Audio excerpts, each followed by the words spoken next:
네, 마감 스퍼트 이어가겠습니다. 자, 사실 금요일에 좀 걱정을 하셨던 분들 계셨을 것 같은데 지금 양대 시장 플러스권 잘 나타나고 뭐 미선물이라든지 여러 가지 좀 계속 보여지는 지표들 나타납니다. 두 분과 함께 자세한 이야기 나눠봐야겠습니다. 여전히 우리는 지금 충분히 즐겨도 되는 시장 맞을까요? 구간 점검해 보시죠. 유한타증권 일산본부점 송태현 과장 나와주셨고요. YG경제연구소 차용주 소장 함께하겠습니다. 두 분 어서 오십시오. 네, 반갑습니다. 일단은 지난주도 반도체, 이번 주도 반도체, 다음 주도 반도체 계속된 뜨거운 가열 움직임이 나타날까요? 첫 번째 종목은 그 가운데 이제 실적 발표 앞두고 있을 SK 하이닉스 보겠습니다. 와, 50만 닉스가 보인다. 55만 원 TP도 지금 우리 확인을 하고 있죠.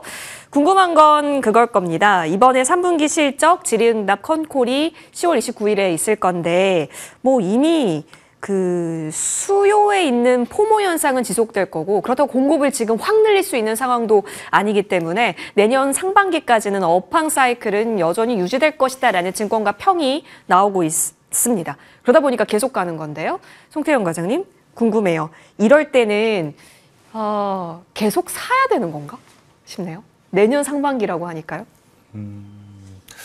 사실 전망만 놓고 봤을 때는 네. 사는 것과 실질적인 움직임은 다르다라고 생각을 해요. 어차피 이런 부분이 조금 더 상향되는 부분을 한꺼번에 지금 반영을 시키고 있는 거일 테니까 그런 부분에서 봤을 때에는 내년도 상반기까지를 염두에 두고 계속적으로 매수를 하신다? 이렇게 생각하시기보다는 지금 구간에서 꺾이지 않는 한에서는 계속적으로 끌고 갈 수 있는 여력은 상당히 많다.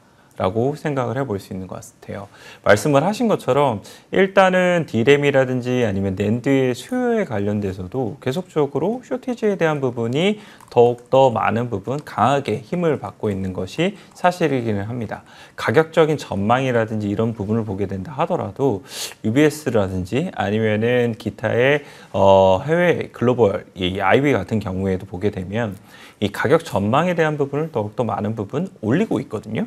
그런 말인즉슨 결국 그것이 수요에 대한 부분을 많은 부분 보여주고 있다라고 생각을 해볼 수 있는 것 같고 미국의 4대 클라우드 업체를 보게 된다 하더라도 수요가 대략적으로 D램 부분에서 한 100% 정도 증가를 할 것으로 예상이 되고 있고 그리고 또한 이제 스마트폰이라든지 아니면 그 외의 부분에서 있어서도 사실상 추가적으로 더 많은 부분 늘어나면 늘어났지 줄어들지 않는 수요로 보일 것으로 예상이 되고 있거든요. 그러한 점이 결국은 이러한 이제 이 컨벤셔널한 D램이라든지 아니면 낸드 관련돼서도 가격을 전반적으로 올려주고 있다라고 보시면 될 것 같고요. 이러한 부분에 의해서 삼성전자라든지 아니면 SK 하이닉스가 모두 다 계속적으로 상승이 나오고 있는 것이 아닌가라고 판단을 해볼 수 있는 것 같습니다. 그리고 또 하나 우리가 봐야 될 점은 공급적인 측면에서 말씀하신 것처럼 생각보다 쉽게 늘릴 수 없다라고 이제 말씀을 하셨는데 이 캐펙스 관련돼서 전망치가 약간은 더 상향 조정이 됐어요. 즉 2026년도에 SK 하이닉스가 보다 더 많은 부분 이제 공장 증설을 단행을 한다라고 이제 전망이 나왔던 부분이 있게 될 텐데 그렇게 되면 자연스럽게 삼성전자, SK 하이닉스가 이 캐펙스를 늘렸을 때에는 장비사들 같은 경우에 보다 더 많은 장비에 대한 수주가 나올 수가 있게 될 거고 그 장비에 관련된 업체들이 오늘 또 좋은 모습을 보이고 있거든요. 뭐 예를 들어서 유진테크라든지 아니면은 이 코미코라든지 뭐 이런 업체들이 오늘 두 자리 정도의 이 상승세가 나오고 있는데 이러한 부분들이 추가적으로 계속 긍정적인 영향을 미칠 가능성이 상당히 높고 이 업체들 역시나 실적의 추정치가 계속적으로 상향 조정이 나올 수 있는 만큼 이런 부분에 있어서는 이 페어 트레이딩 전략이라든지 아니면 포트폴리오 전략에 있어서도 SK 하이닉스를 계속적으로 매매를 하시면서 그런 포인트들이 있는 종목들을 추가적으로 더 매수를 하신다면 더욱더 수익률이 극대화될 수 있지 않을까 이렇게 생각을 하고 있습니다. 힌트는 장비주에 있겠네요, 그러면? 아무래도 장비주들이 캐패스에 대한 부분에 있어서에 대한 이 확대는 더욱더 많은 힌트를 받을 수밖에 없다라고 보시면 될 것 같고요. 그 외에도 다른 측면에서 봤을 때는 뭐 삼성전자 관점에서 봤을 때는 파운드리에 대한 적자 축소라든지 이런 부분이 계속 이루어지고 있잖아요. 그 부분은 역시나 파운드리 생태계에 있는 벤더들 업체들에게 좋은 영향력을 미칠 수밖에 없는 부분이 많아질 겁니다. 네. 그래서 이 디자인 하우스 업체들이라든지 아니면 패니스 업체들 같은 경우에도 많은 기회가 발생을 할 것으로 예상이 되고 있고요. 뭐 EUV 관련돼서도 포토레시스트라든지 뭐 이런 부분에 있어서 당연히 이제 이 수혜를 받을 수 있을 만한 종목군들은 계속적으로 이제 관심을 가져야 된다. 즉 제가 생각을 했을 때는 반도체 소부장에서 신고가를 갱신을 하는 업체라면 계속 우리가 관심을 가지면서 트레이딩을 해야 된다라고 생각을 하고 있습니다. 반도체주 현재 중간 점검하고 싶다라고 한다면 차트 여전히 예쁘게 살아있으면서 신고가 이어가는 종목은 다 그 이유가 충분한 근거가 있다로 판단해도 괜찮고 그 중심에는 SK하이닉스 그리고 삼성전자를 둘러싼 업황, 이익 모멘텀에 기인하겠습니다. 자, 그렇다면 현재 구간을 어떻게 바라볼까요? 기술적 분석 참 중요해 보이는데 SK하이닉스가 지난 한 달 동안 많이 오른 종목의 순위권에 아마 있을 거예요. SK하이닉스가 네 그런 상황에서 사실 SK하이닉스 그간의 그 참 활용 라인을 잘 설정해 주셨거든요. 우리 차용주 소장님. 오늘도 한 고가권을 갑니다. 이거 진짜 증권가 목표가 잘 안 믿는 우리였지만 이번에는 진짜 앞자리 5까지 보고 대응을 해야 하는 구간일까요? 만약에 증권가 목표가를 본다라든지 예. 아니면 말씀하신 것처럼 내년까지 우리가 업황 사이클이 네. 나타난다면 올 연말엔 던져야죠. 왜냐하면 뭐 점점 그 시간은 예. 짧아지는 거니까. 만약에 내년 상반기까지 좋아진다? 내년 상반기까지 가져가면 안 되죠. 올 연말에 끝내야 되는 거죠. 네. 근데 이게 과연 그렇게 되느냐라는 부분들을 놓고 보면 저는 그렇게 그 증권가의 전원을 별로 그렇게 신뢰하지는 않습니다. 제 개인적으로. 그러니까 이 부분에 대해서는. 왜냐하면 그동안에 우리가 25만 원이 깨지냐 마냐 할 때도 외국계 증권사에서 뭐 거품론 나오고 여러 가지 얘기들이 나왔을 때 MTN에서 꾸준하게 말씀드렸죠. AI 거품은 쉽게 꺼지는 것이 아니다. 지나가야 되는 거고 이 산업 사이클이 이렇게 쉽게 끝날 부분들은 아니다. 사십시오라고 말씀을 좀 드려왔었던 부분들이 있죠. 그래서 지금까지 이제 끌고 왔습니다. 자, 이거 뭐 과거 얘기해봤자 소용없는 거고요. 이제부터의 논쟁들을 놓고 보면 삼성전자를 지금 사서 얼마에 팔까요?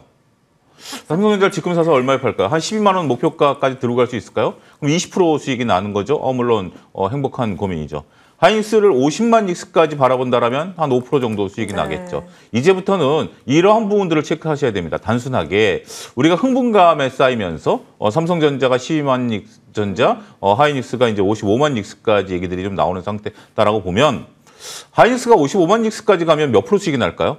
자, 이런 부분들을 이제 보셔야 된다는 거죠. 이제부터는 그게 셈법이 복잡해졌습니다. 단순하게 우리가 기업의 펀드멘탈뿐만이 아니라 수익률 측면에 있어서의 부분들을 좀 봐야 되는데 저는 하이닉스는 여전히 그래도 의견을 드리도록 하겠습니다. 매수 의견 좀 드리도록 하겠는데 이제부터는 공격적인 매수보다는 좀 소극적인 매수, 네. 보유하고 계신 분들이 언제 브레이크가 걸릴지를 한번 좀 봐야 된다라는 부분들을 좀 봐야 될 것 같아요. 가격 부분들이 조금 애매해졌어요. 하지만 업황에 대한 부분들보다는 가격에 대한 부분들이 조금 애매해졌다. 저는 이렇게 좀 정리를 하고 싶고요. 일단 언제 매도를 하느냐? 제가 항상 말씀드리는 것처럼 추세가 꺾였을 때 아직은 추세가 둘 다 살아있죠. 그런데 지금 하이닉스가 2개월 좀 벌리죠. 삼성전자보다 2개월 좀 벌리는 것이 불안감을 나타내는 부분들은 있긴 하겠습니다만 일단 10일 이동 평균선까지는 저는 버텨보자. 이렇게 좀 정리해 보도록 하겠습니다. 소극적 매수라는 것은 10일 이평선까지 내려왔을 때 사세요가 아니라는 의미네요. 그렇죠. 지금은 11일 동평까지 내려오면 주가가 다시 내려올 가능성이 있습니다. 네. 그걸 다시 뚫고 올라갔을 때 60만 닉스, 70만 닉스가 나오면 네. 매수 구간이죠. 예. 그런데 지금 현재 증권가에서 최대 나온 게 55만 원이잖아요. 그쵸. 그러면 55만 원 이제 10% 보고 들어가기에는 너무 고점에서 조금 그렇죠. 저는 갑자기 타잔 생각이 납니다. 타잔이라는 영화 못 보셨나요? 하여튼 예. 들어는 보셨죠. 타잔이라는 게 나무와 나무 사이를 이제 뛰어다니는 건데 나무와 나무 사이 좀 고구공에서 뛰어다니면 리스크가 훨씬 크죠. 근데 그 전에 30만 원 이하에서는 낮은 나무에서 뛰어다녔기 때문에 떨어져도 그렇게 낙상하는 부분들이 별로 크지는 않았죠. 하지만 지금 50만 원이 다가간 상태에서 네. 만약에 여기서 낙상을 하게 되면 리스크가 크죠. 삼성전자, 구만전자에 계셨던 분들이 몇 년 고생하셨죠? 4년 고생하셨습니다. 그런 부분들도 같이 고려해보자. 펀드멘탈은 살아있다. 이건 물려도 올라갈 가능성은 높지만 지금 굳이 내가 물릴 필요는 없겠다. 이렇게 정리하겠습니다. 네. 사실 지금 두 종목에 물려 계신 분들은 거의 없는 구간에서 그렇죠. 이제 내가 새로운 물림자가 될 것인가 아닌가 이걸 좀 사이즈를 비교하면서 대응해야 할 구간에 와 있다라는 부분에 있어서는 체크를 해두시고 그럼에도 불구하고 매수는 열려 있다. 펀더 측면에서 탄탄한 점 그리고 여전히 여력을 볼 수 있다라는 점에서 소극적 매수까지 열어두셨습니다. 챙겨보시죠.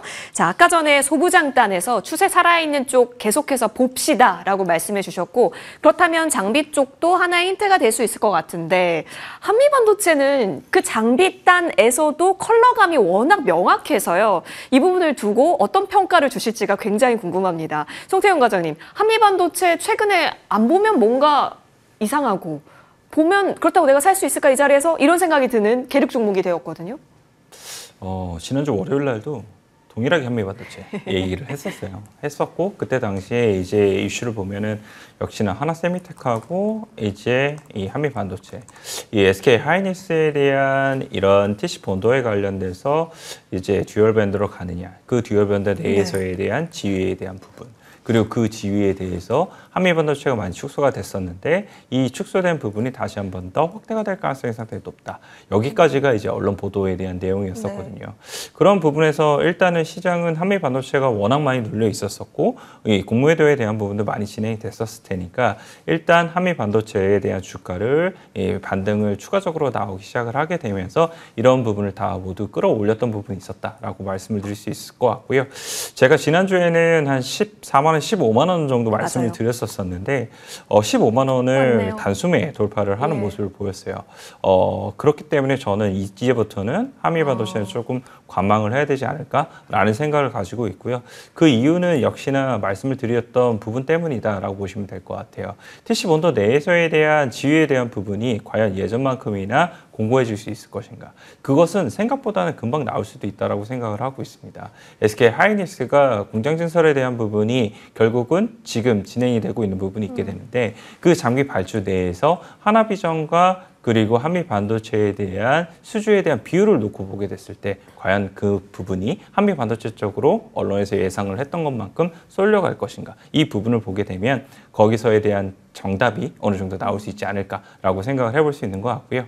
또 하나는 이제 이 TC 본도에 대한 부분이 결국은 하이브리드 본도로 넘어가게 되는 부분이 있게 될 거잖아요. 그 하이브리드 본도에 대한 부분으로 넘어가게 될 때 결국은 지금 시장에서는 예상은 하나세미텍이 그 이전부터 계속적으로 준비를 많은 부분 해왔었고 이것이 결국은 하이브리드 본도 시장에서는 이 한미반도체 대비했을 때보다 하나세미텍이 더 잘 갈 수 있다라는 이러한 이제 이 의견들이 상당히 많았던 부분이었었거든요.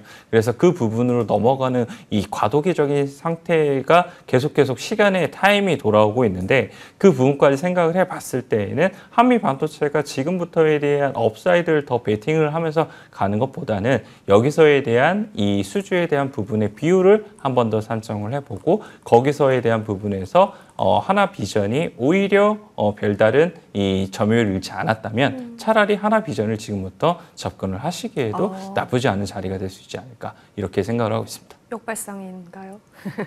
네, 오히려 지금 하나비전을 바라보는 것도 선택지 한번 고려 대상으로 해보자. 그리고 한미반도체는 지난주 월요일에 언급했었을 때 한 15만 원까지는 그래도 보입니다라고 말씀 주셨는데 정말 지금 현재 구간 15만 원까지 왔기 때문에 이 부분에서는 한미반도체를 적극 매수한다라기보다는 일부 좀 관망하면서 추가 움직임을 보겠다라는 판단을 주셨습니다. 지난주 월요일에 송태용 과장님과 한미반도체 얘기했는데 지지난주 금요일에는 차영주 소장님과 한미반도체를 얘기했습니다. 소장님, 이거 이제 우리 추가 전략 받아봐야 될 것 같아요. 왜냐하면 그때 한미반도체 꿈틀거리는 거 보고 이거 차트적으로 해볼만 하다. 왜 그런지 모르겠지만 차트적 기술적으로 굉장히 유혹 중인 차트다라고 했는데 정확하게 적중해서 움직임이 이렇게 나왔습니다. 이제는 좀 뭔가 더 뚜렷해진 게 있을까요?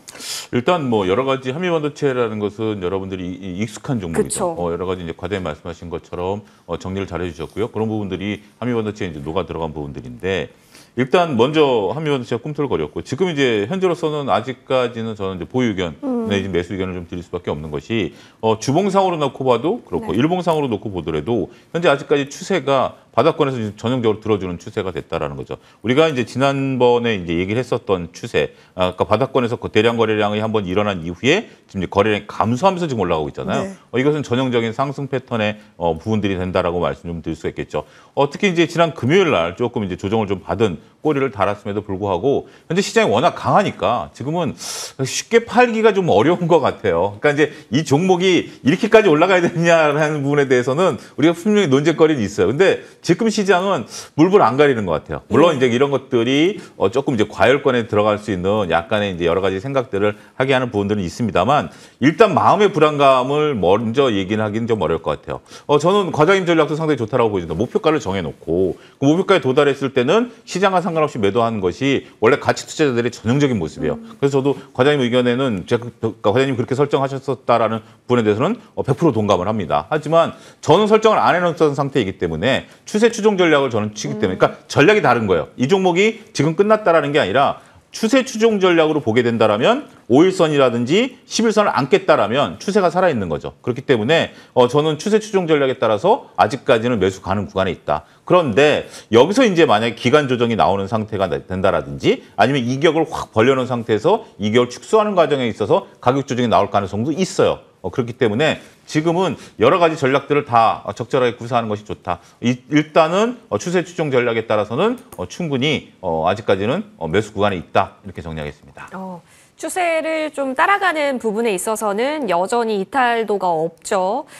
그리고 오히려 더 이격을 늘리면서 무섭게 가고 있다는 점에서 충분히 좀 대응은 가능하겠다 의견을 주셨습니다. 한미 반도체를 바라보는 여러 가지 시선이 존재할 것 같습니다. 여러분도 잘 판단 내려보시면 좋을 것 같고요. 뜨거운 논쟁 지역으로 가보겠습니다. 2차 전지 볼게요. 이제는 살 자리가 없는 걸까요? 왜냐하면 순환의 차원으로 본다면 지금은 이제 다 오를 만큼 올랐다라고 봐야 할지 아니면 그간 없었던 거래량을 수반시켜가면서 이렇게까지 돌려냈다라는 것은 일단 실적적인 면에서 숫자적인 면에서 어느 정도 안도할 수 있고 중국의 그런 공급 대응하는 부분에 있어서도 어느 정도 우호적인 환경이 지난날과는 다르다라는 판단을 줄 수 있다면 펀더적인 면에서는 진일보한 것 같긴 한데 도움 주시나요? 일단 2차 전지 업황일까 그 외의 것일까 수급일까? 이 네. 부분에서 생각해 봤을 땐 후자 쪽이 강한 것 같아요. 네, 수급. 아무래도 일단은 업황적인 부분은 뭐 아시다시피 썩 좋지는 못합니다. 예. 물론 일부에서 말을 하는 것처럼 미국에서의 3분기 자동차 EV가 많이 판매가 되지 않았느냐 혹은 이제 유럽 시장에서에 대한 성장이 보이고 있지 않느냐 이렇게 말씀을 하실 수 있겠지만 일단 미국에서에 대한 EV에 대한 판매량이 늘어난 건 보조금을 이제 일몰이 되는 부분이 있었기 때문에 선수에 대한 부분이 일부 판매량에 반영이 되었다라는 거는 뭐 테슬라의 판매량에서도 이미 나왔던 부분이죠. 예, 예. 그렇게 됐을 때 4분기로 넘어가게 되면 오히려 미국 쪽에서에 대한 판매량이 줄어들게 되면서 실적에 대한 업사이드가 과연 2차 전지가 조금 더 나올 수 있을 것인가? 이게 캐스천이 마크가 달린다. 그리고 유럽 쪽에서에 대한 부분이 이제 판매량이 늘어나고 있는 것도 사실인데 유럽에서에 대한 판매량이 늘어나기 시작을 했을 때 이 부분 자체가 국내 업체들에게 얼마만큼이나 수혜를 줄 수 있겠는가? 이 부분에서 보게 된다 하더라도 제한적인 제한적인 실적에 대한 반영이 되고 있는 것도 사실이거든요. 그 점에서 일단 2차 전지에 관련된 이 업황 자체는 아직은 계속적으로 봐야 된다. 라는 부분으로 보시면 될 것 같아요. 그에 반해서 이제 ESS에 대한 부분을 유일하게 업황의 턴어라운드 이렇게 조금 설정을 많이 하고 있단 말이에요.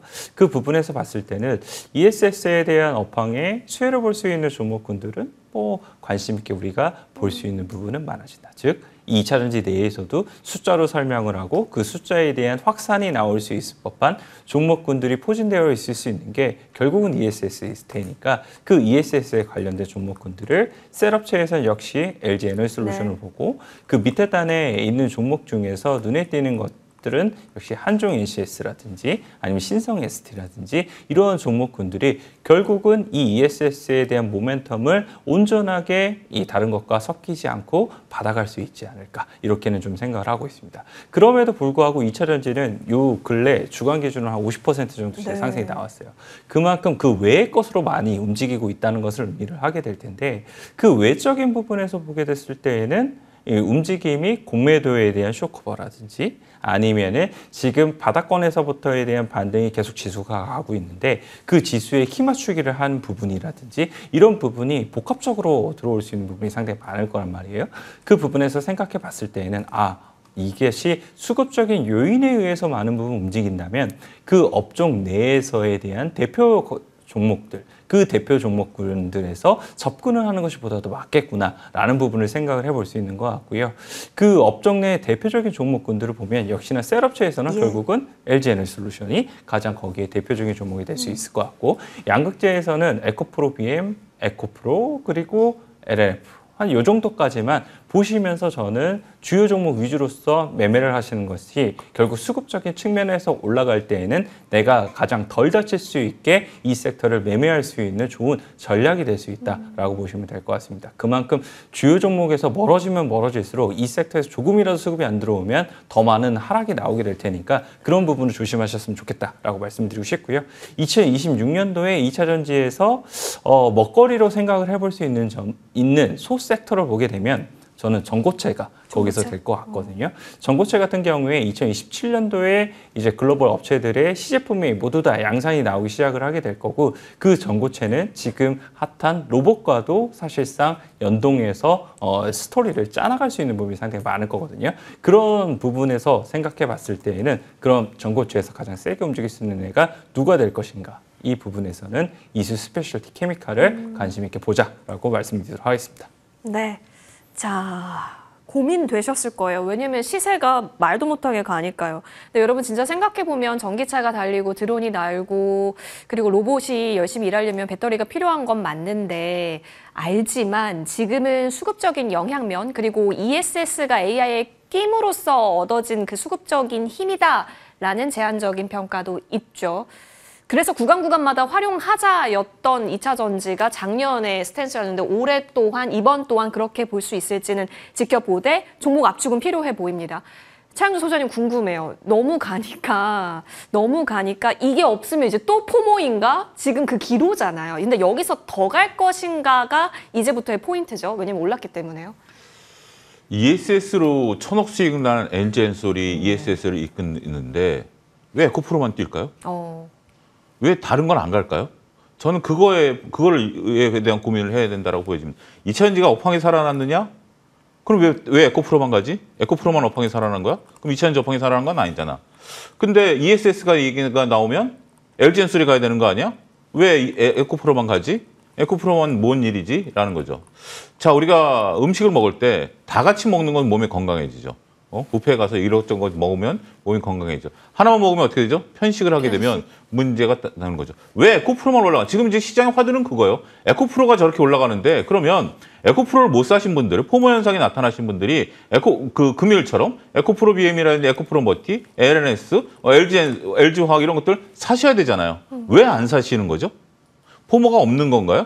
그럼 우리가 얘기하는 포모는 다른 건가요? 자, 이런 고민들을 좀 해봐야 될 것 같아요. 그래서 제가 내린 결론은 과장님도 잠깐 언급하셨습니다만 공매도 쇼커버링 외에는 설명하기가 어려운 것 같아요. 더군다나 50%가 올라간 상태에서 에코프로 이렇게 적극적으로 매수가 들어온다? 이거는 뭐 진짜 2차 전지를 너무 좋아하시는 분들이 있다라면 제가 2차 전지를 너무 좋아한다라면 에코프로 대신 에코프로 머티라든지 뭐 LNF를 살 것 같아요. 그게 오히려 더 전체적으로 2차 전지가 다 올라가는 데 있어서 수혜를 받을 수 있는 종목이죠. 그리고 또 과장님 말씀하신 종목들도 저도 다 인정하거든요. 이제 전고체로 가야 되는 부분들도 있고 그러면 그런 종목들을 사겠죠. 근데 왜 안 사시는 거죠? 그렇다면 제가 볼 때는 이 공매도 쇼커버링 외에는 공매도가 지금 이제 요 화면을 한번 좀 보여주셨으면 좋겠는데 9월 달에 에코프로 같은 경우 일평균 거래량에 지금 현재 전체적으로 보면 대략 한 20% 넘게 여기서 보면 20% 넘게 공매도가 유지가 됐었습니다. 이 가격대가 얼마냐? 5만 원대입니다. 이분들은 지금 얼마냐? 40% 넘게 손해가 나고 있는 부분들이에요. 자, 공매도에 관련된 부분들을 놓고 보면 우리는 손실은 무한대죠. 이게 10만 원이 가면 어떻게 되죠? 상상하기 싫죠. 상상하기 싫은 공매도를 치신 분들 입장에서 보면 외국인들이 탁 땡기니까 공매도 쇼커버링이 들어왔고 저는 장중에 이러한 종목들이 10% 이상 넘어간다라면 공매도 쇼커버릴 가능성에 대해서 언급을 좀 드려왔죠. 자, 다른 설명을 하실 수 있는 분들이 계시다라면 뭐 충분히 그 부분도 틀린 건 아닐 수 있겠습니다. 하지만 에코프로만 간다라는 측면에 있어서 보면 업황이 좋아진다, ESS가 된다, 뭐 이런 것들에 대한 전망도 좋겠죠. 근데 한 가지 여기서 그렇다라면 공매도 쇼커버링이 들어왔다라는 것은 그러면 이제 이거 공매도 쇼커버링이 끝나면 끝나는 거 아니야? 라고 생각하실 수가 있겠죠. 아니죠. 이렇게까지 공매도 쇼커버링이 들어왔다라는 이유는 뭐죠? 더 이상 하락에 대한 생각을 안 한다라는 거죠. 자, 물론 이제 공매도가 우리가 3개월밖에 안 되니까 9월 달에 공매도를 치신 분들은 벌써 2달 가까이 돼가니까 뭐 마음이 급하죠. 옛날처럼 뭐 그래서 이런 제도를 만든 거고요. 그렇다 하더라도 이게 단순하게 공매도 해프닝이었다라고 보면 뭐 조금 더 기다려 볼 만 하겠죠. 근데 지금은 업황이 살아난다라는 것에 방점을 똑같이 찍어야 될 것 같아요. 그러면 일단 지금 포모 현상에 저는 시달릴 필요는 전혀 없다라고 생각하고 2차 전지가 에코프로가 꺾인 다음에 다시 한번 상승이 나올 때 그때 2차 전지를 한번 공략하는 것도 좋은 전략이 될 거다. 지금은 너무 흥분하지 마시고요. 지금은 에코프로가 올라가다가 어느 정도 선에서 끝나는지 그런 걸 보고 이렇게까지 에코프로가 이제 그 공매도 환매가 들어왔다라면 3개월짜리 공매도 말고 우리가 공매도 이전에 있었던 한 2, 3년짜리 묵은 것들 박박 긁어서 다 났다고 봐야 될 것 같아요. 이제 에코프로가 과거처럼 공매도에 시달릴 일은 없다. 그런 부분에 있어서는 희망을 갖자. 이렇게 정리하겠습니다. 네. 다 장점과 단점이 동시에 공존하는 2차 전지라 지금은 조금 힘드실 것 같은데 장기 입형을 계속해서 저항처럼 못 뚫다가 이번에 이제 뚫고 올라가려는 시도가 나오는데 과연 여기서 이제 추가적인 흐름을 보일 것인가 어느 정도 이격을 좁힐 때 그때 지점을 보고 재공략이 가능한 타점일지 노려보자로 정리하겠습니다. 자, 저희 로봇주를 좀 보여주시죠. 예, 유진 로봇 보겠습니다. 로봇은 계속 가네요. 송태용 과장님. 네, 계속 가죠. 더 가나요? 일단은 예. 로봇주의 가장 중심이 되는 종목 예. 볼까요? 로보티즈? 그렇죠. 로보티즈입니다. 네. 제가 생각했을 때는 휴머노이드와 이러한 부분에 있어서 로보티즈가 이 로봇 섹터의 지금의 주가의 상승에 가장 상징적이고 핵심이 될 수 있는 종목이라고 생각을 하거든요. 이 종목이 계속적으로 추세를 유지를 하고 있고 힘을 가지고 있다면 그 외에 다른 종목군들은 돌아가면서 여기서에 대한 이 수익률을 게임을 할 수가 있게 되는 이런 부분은 계속적으로 많다라고 좀 생각을 해볼 수 있는 것 같아요. 그리고 그 관련돼서 조금 더 이제 이 실탄 혹은 이 힘을 부여를 해줄 수 있는 건 언론 보도에 대한 내용들이 여러 가지 국내외에서 나오고 있기 때문이다라고 보시면 될 것 같은데 일단 오늘에 나온 내용을 보게 되면은 테슬라가 옵티머스 관련돼서 부품에 대한 얘기가 나오잖아요. 제가 테슬라 매장을 여의도에 있으니까 네. 이제 가봤는데 그 이전에 보게 되면 사실 로봇이 물론 거기서 판매를 직접적으로 하고 있지는 않겠지만 로봇이 없었거든요. 근데 지금은 로봇이 그냥 서 있어요. 정말. 있어요? 네, 있거든요. 가서 한번 보시면 될 텐데 그것이 나타내는 것에 대한 상징성은 이미 우리가 주가에 이렇게 반영이 되어 있듯이 계속적으로 이 섹터에 대해서 보다 더 많은 기대감들이 지금은 현실화되려고 변화가 되고 있는 과정 속에 있다라고 생각을 해볼 수 있는 것 같습니다. 그래서 이러한 부분에 크게 투자 심리가 훼손이 되지 않는 한에 있어서는 역시나 계속적으로 움직임이 나올 가능성이 상당히 높지 않나라고 판단을 할 수 있는 것 같고요. 지금 여러 가지 종목군들이 계속적으로 업사거니 뒷사거니를 반복을 하고 있는데 일단은 이 구간에서 봤을 때에는 뭐 오늘과 같이 거래량이 터지기 시작하는 로봇 종목이라면 네. 조금 더 추격 매수로서 대응을 하셔도 충분히 가능하고 수익률이 나올 수 있는 부분 중에 하나이게 될 것이다 라고 말씀을 드릴 수 있을 것 같습니다. 걱정 반 고민 반이죠. 왜냐하면 대장주 하라고 우리 누누이 들었는데 지금 그렇다면 유진 로봇에 있어서 오늘 튀는 것에는 따라붙어도 되는 것인가? 그간 없었던 엄청난 거래량이 지금 오늘 붙기 때문에 그리고 이전에 한번 고점을 높인 바가 있습니다. 2만 원 넘게 오른 바 있었거든요. 그때 끼를 알고 있기는 한데 여기서는 어떤 대응이 가능할까요? 대장 보는 게 여전히 맞나요, 최영주 소장님? 유진 로봇 같은 경우 지금 이제 이렇게 지금 올라오는 모습이 예. 전체적으로 봤을 때 이제 새롭게 시작하는 부분일 수도 있는 것 같아요. 여러 가지 부분에 있어서 근데 여러 가지 해석들이 좀 가능한데 저는 로봇주들에 대해서 로봇주들이 올라가는 그런 뚜렷한 그러니까 단기적인 부분에 대해서는 조금 우리가 볼 때는 조금 고민이 좀 필요한 부분들이 아니겠나 그렇게 좀 생각을 좀 하고 있는 상태입니다. 왜냐하면 로봇이 나아가야 될 방향에 대해서 부정하는 것은 아니에요. 근데 단기간에 로봇주들이 이렇게 시세를 낸다라는 부분들, 그다음에 또 조정을 받을 땐 또 언제 그랬냐는데 조정을 받는다라는 부분에 있어서는 저는 로봇주에 대해서는 조금 관망 의견을 좀 드리도록 하겠습니다. 더군다나 오늘 단기간에 거래량이 급등하면서 윗꼬리를 달아버리는 모습들이 좀 나오고 있기 때문에 약간 좀 부담이 되는 것 같아요. 제가 항상 강조드리는 게 제가 밥을 3공기 먹으라면 1시간 주면 먹습니다. 하지만 10분 내에 3공기 먹으라면 체하는 거죠. 그러니까 유진 로봇이 10분 내에 밥을 3공기 먹는 것 같아요. 너무 거래량을 수반한 그런 부분들이 좀 있기 때문에 오히려 레인보우 로보틱스라든지 두산 로보틱스 뭐 이런 것들은 서서히 올라가잖아요. 1시간 동안 밥 먹는 거예요. 이런 건 굉장히 단단하죠. 우리가 소화시키면서 먹어가는 거니까. 거래량도 손바뀜이 일어나면서 움직이는 거니까. 근데 유진 로봇 같은 경우는 손바뀜이 움직임이 없이 지금 오늘 만에 움직였다는 것이 저는 조금 부담되는 섹터가 아니겠나.